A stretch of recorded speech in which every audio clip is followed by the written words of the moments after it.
നമസ്കാരം, കോക്ടെയിലിലേക്ക് സ്വാഗതം.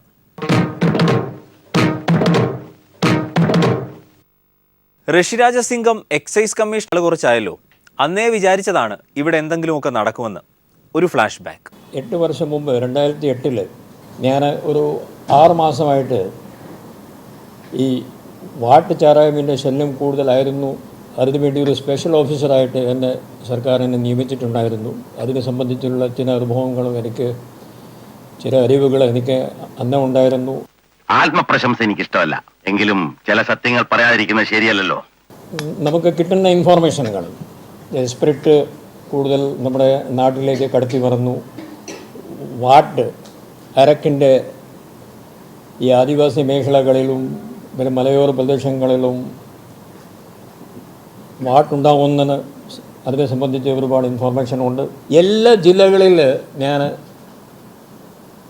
എൻ്റെ യാത്ര ഇപ്പോൾ കൂടുതലായിരിക്കും. ഈ പറഞ്ഞ സ്ഥലങ്ങൾ ഞാൻ നേരത്തെ പറഞ്ഞല്ലോ, എല്ലാം നേരിട്ട് പോയി ഔട്ട് പോസ്റ്റ് ആയാലും ചെക്ക് പോസ്റ്റ് ആയാലും ഈ നമ്മുടെ ഏതൊരു പരാതി ഉണ്ടെങ്കിൽ ബാറുകളായാലും ഇല്ലെങ്കിൽ നമ്മുടെ ടോഡി ഷോപ്പുകളായാലും എല്ലാം നമ്മൾ നേരിട്ട് പോയി നോക്കാനുള്ള ഒരു താല്പര്യം എനിക്കുമുണ്ട്. അത് ഞാൻ പോയി നോക്കിക്കൊള്ളാം. അപ്പോൾ യാത്ര കൂടുതലായ സ്ഥിതിക്ക് എല്ലാ ജില്ലകളിലും ഞാൻ പ്രത്യേകം വന്നിട്ട് ഒരു ദിവസം നേരത്തെ അറിയിച്ചിട്ട് ഒരു സ്കൂളോ ഇല്ലെങ്കിൽ ഒരു ഗവൺമെൻറ് റെസ്റ്റ് ഹൗസോ അല്ലെങ്കിൽ ഗസ്റ്റ് ഹൗസിൽ ഞാൻ അവിടെ വന്ന് ഇരിക്കുക. നേരത്തെ ഞാൻ ട്രാൻസ്പോർട്ട് കമ്മീഷണറായിട്ട് നിങ്ങളെന്നെ കണ്ടതാണ്. ആത്മപ്രശംസ എനിക്ക് തീരെ ഇഷ്ടമല്ല, എങ്കിലും ഒരു സത്യം കൂടെ ഞാൻ പറയാം. അവിടെ വന്ന് ഒരു 3-4 മണിക്കൂർ അവിടെ ഇരിക്കുക. ആർക്കും എന്തും യാത്ര ചെയ്യാൻ ബുദ്ധിമുട്ടുണ്ടെങ്കിൽ അവിടെ വന്ന കാര്യങ്ങൾ എനിക്ക് നേരിട്ട് പറയാം. അതോ 2 മാസത്തിൽ ഞാൻ എല്ലാ 14 ജില്ല ആ രീതിയിൽ ഞാൻ കവർ ചെയ്യാൻ പോകുന്നു. അതെ, 32 മാസത്തെ എന്റെ സർവീസിനുള്ളിൽ ഇതെന്റെ 30ാമത്തെ ട്രാൻസ്ഫറാ. കള്ളന്മാരും റൗഡികളും ഇപ്പോഴും എന്നെ ഭയപ്പെടുന്നു എന്നതിന് തെളിവാണ് ഈ ട്രാൻസ്ഫർ. ചില കേസുകളിൽ ചിലപ്പോൾ ഈ ക്ലബിലെ ഒരു കോളേജിലും തന്നെ കോളേജിന് പിള്ളേർ ജയവരായിട്ട് അവർക്ക് ചിലപ്പോൾ ഒരു നടപടി എടുക്കാൻ ചിലപ്പോൾ ബുദ്ധിമുട്ടായിരിക്കാം. അങ്ങനെയാണെങ്കിൽ ഞങ്ങളെ അറിയിച്ചാൽ മതി, അത് ഞങ്ങൾ നമ്മളെ എടുത്തിരിക്കും. നമ്മുടെ ഒരു സംശയിക്കുന്ന ആ പ്രദേശങ്ങളിൽ ആ കോളേജുകളും പിന്നെ സ്കൂളുകളിൽ മുമ്പിൽ ഒരു പരാതി പെട്ടി ഞാൻ വെക്കാൻ തീരുമാനിച്ചിരിക്കുന്നു. പരാതി പെട്ടി ഒരു മാസത്തിൽ ഞാൻ തന്നെ മാത്രം കാണുന്ന രീതിയിൽ ഒരു ഏർപ്പാട് ചെയ്തിട്ട് ആ പരാതികൾ നേരിട്ട് ഞാൻ പരിശോധിച്ചിട്ട് നടപടിയെടുക്കാം ഞാൻ തീരുമാനിച്ചു. ആളുകൾ പരാതി എടുക്കുമ്പോൾ അവരുടെ പേരോ മേൽവിലാസമോ ടെലിഫോൺ നമ്പറോ ഒന്നും എഴുതേണ്ട. എനിക്ക് ഇൻഫോർമേഷൻ മാത്രം എഴുതി തന്നാൽ മതി. ബാക്കി കാര്യങ്ങൾ ഞങ്ങൾ ചെയ്തോളാം. ഇനി കാര്യത്തിലേക്ക് കടക്കാം. സിംഗം പണി തുടങ്ങി. ബിയർ പാർലറുകളായി പരിണമിച്ച ബാറുകളിലൊന്ന് തിരുവനന്തപുരത്തെ തിരുവല്ലത്തുണ്ടായിരുന്നു. അർച്ചന എന്നാണ് പേര്. ഈ ബിയർ പാർലറായി പരിണമിച്ച കാര്യമൊന്നും മൊയിലാളി അറിഞ്ഞില്ല എന്ന് തോന്നുന്നു. കള്ളും പട്ടച്ചാരായവും യഥേഷ്ടം വിറ്റു, ഒപ്പം ഫോറിനും. ഇന്നിപ്പോൾ സാറ് എക്സൈസ് കമ്മീഷണർ അദ്ദേഹത്തിൻ്റെയും അഡീഷണൽ എക്സൈസ് കമ്മീഷണർ അദ്ദേഹത്തിൻ്റെയും സാന്നിധ്യത്തിൽ അവരുടെ നിർദ്ദേശാനുസരണമാണ് ഈ ബിയർ വൈൻ പാർലറിൽ പരിശോധന നടത്തിയത്. അവിടെ നിന്ന് അനധികൃതമായിട്ട് വിദേശ മദ്യ വിൽപ്പന നടത്തിയതിനാണ് ഇവിടെ നിന്ന് ഇപ്പോൾ കേസ് എടുത്തിട്ടുള്ളത്. അതുപോലെ നിരവധി വയലേഷൻസ് സാർ കണ്ടെത്തിയിട്ടുണ്ട്. അതിൻ്റെ അടിസ്ഥാനത്തിലാണ് ഇപ്പോൾ ഈ കേസ് ഇവിടെ എടുത്തിട്ടുള്ളത്. അവിടെ നിന്നും ഈ പഴക്കം ചെന്ന കള്ള് സൂക്ഷിച്ചതിന് അവിടെയും കേസ് എടുത്തിട്ടുണ്ട്. ഇത്തരത്തിലുള്ള ഏത് ചെറിയ വയലേഷൻ പോലും ഒരു സ്ഥലത്തും അനുവദിക്കില്ല. കർശനമായ നടപടി തുടർന്നുണ്ടാകും. ഈ ബാർ ഇപ്പോൾ താൽക്കാലികമായി പൂട്ടിയിട്ടുണ്ട്. ഇനി തുടർന്ന് സാറിൻ്റെ നിർദ്ദേശാനുസരണം ഇത് പൂട്ടിയിട്ടുണ്ട്. അത് കഴിഞ്ഞതിന് ശേഷം ഇനിയിപ്പോൾ രേഖാമൂലവും അതിനുള്ള തുടർ നടപടികൾ ഉണ്ടാകും കേസ് രജിസ്റ്റർ ചെയ്തതിന് ശേഷം. ഇനി മഹിളാ കോൺഗ്രസിലെ മഹിളാ രത്നങ്ങളുടെ ഒരു ചെറിയ യോഗമാണ്. യോഗത്തിൽ അവരുടെ സമുന്നത നേതാവ് ബിന്ദു കൃഷ്ണയെക്കുറിച്ച് കൂട്ടത്തിൽ ഒരു പ്രവർത്തകയ്ക്ക് ഒരു വെളിപാടുണ്ടായി. വിശ്രമമില്ലാതെ മഹിളാ കോൺഗ്രസിന്റെ ഓരോ പ്രവർത്തകരും നമ്മൾ അക്ഷര പരിശ്രമിച്ചു. നമുക്ക് മഹിളാ കോൺഗ്രസ്സുകാർക്ക് പറയാനുണ്ടെങ്കിൽ നമ്മൾ എന്നും നമ്മുടെ പാർട്ടിയോട് കൂറും ആദരവും പുലർത്തി തന്നെ നമ്മൾ മഹിളാ കോൺഗ്രസിൽ പ്രവർത്തിക്കുന്നുണ്ട്. അതിനകത്ത് യാതൊരു സംശയവുമില്ല. പക്ഷേ മഹിളാ കോൺഗ്രസിൻ്റെ ഓരോ ഭാരവാഹിത്വങ്ങൾ വരുമ്പോഴും നമ്മൾക്ക് മതിയായ പ്രാതിനിധ്യം ലഭിക്കുന്നില്ല എന്നുള്ളൊരു സത്യമുണ്ട്.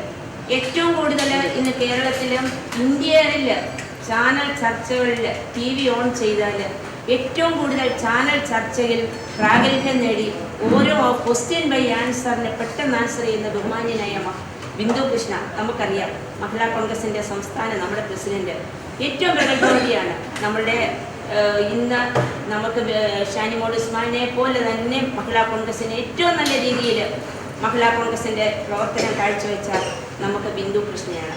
നമുക്ക് എല്ലാവർക്കും അറിയാം.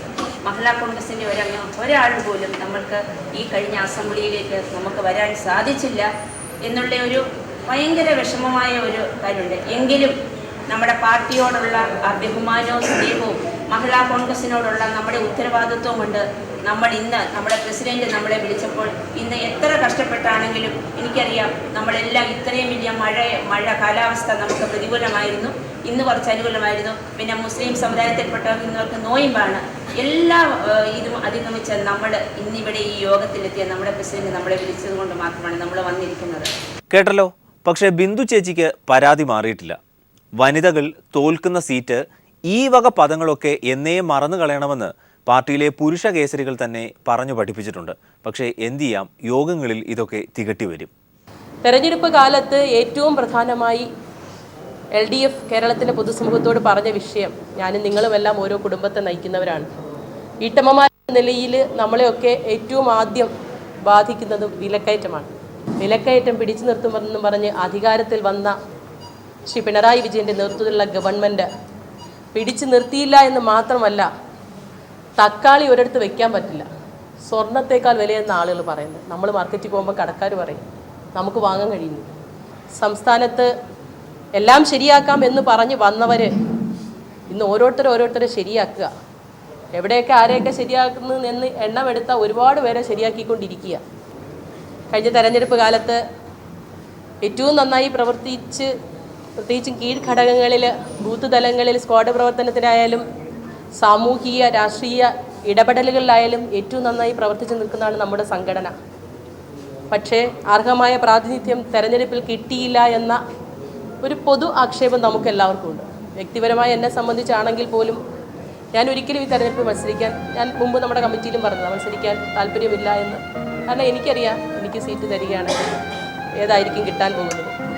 ആ കാര്യങ്ങളുമായി ബന്ധപ്പെട്ട് കോൺഗ്രസ് പാർട്ടി നമ്മുടെയൊക്കെ പ്രതീക്ഷകൾക്കനുസരിച്ചുള്ള തീരുമാനങ്ങളല്ല എടുത്തതെന്നുള്ള ശക്തമായ അഭിപ്രായം നമുക്കെല്ലാവർക്കും ഉണ്ട്. എങ്കിലും ഇന്ന് കേരള രാഷ്ട്രീയത്തിൽ CPM-നെ അവരുടെ നയത്തിലും ആശയത്തിലും നമ്മൾ എതിർക്കുന്നുണ്ട്, ഗവൺമെൻറ് തെറ്റായ നയങ്ങളിൽ എതിർക്കുന്നുണ്ട്.